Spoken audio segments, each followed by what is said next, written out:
రైతు సోదరులందరికీ కూడా నమస్కారము. ఇప్పటికీ మనము ఈ నెల్లికొండ గ్రామం లోపల ఉండేటటువంటి మల్లేష్ అనేటటువంటి రైతు యొక్క పొలాన్ని ప్లాసిల్ సిలికాన్ వేసినప్పటి నుంచి అబ్జర్వేషన్లో పెట్టినాము.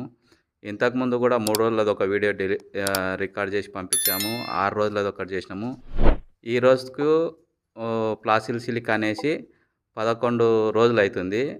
అయితే ఈరోజు రైతు పొలానికి రావడం జరిగింది. మల్లేష్ ఇప్పుడు ప్లాసిల్ సిలికాన్ వేసింది ఏది? అది ఇది ప్లాసిల్ సిలికాన్ వేసినటువంటి మొక్క.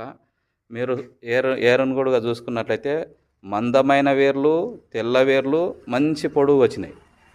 ఇంత పొడుగు వచ్చినాయి. తర్వాత వచ్చేసి ప్లాసిల్ సిలికాన్ అయినటువంటిది వాళ్ళ పక్క పొలం లోపల నుంచి కూడా ఒక మొక్కను తీయడం జరిగింది. చూపి మల్లేష్, ఇదన్నమాట ప్లాసిల్ సిలికాన్ అయినటువంటిది మొక్క ఇదన్నమాట. దీని వేర్లు ఈ విధంగా ఉన్నాయి. మల్లేష్ వేసినాక ఏం తేడా ఉంది మనకు? తేడా బాగా మంచిగానే వచ్చింది. వేరు వ్యవస్థ అనేది అది బాగా వచ్చింది, మనది బాగా వచ్చింది. ప్లాసిల్ సిలికాన్ వేసింది, వేరు వ్యవస్థ అనేది డబల్ వచ్చింది దానికన్నా. తర్వాత గంట దానికి దీనికి చూస్తే పిలకలు దానికన్నా కూడా డబల్ ఉన్నాయి. దానికన్నా కూడా పిలకలు కూడా డబల్ ఉన్నాయి. ఈరోజు 11వ రోజు మనము రైతు మళ్ళీ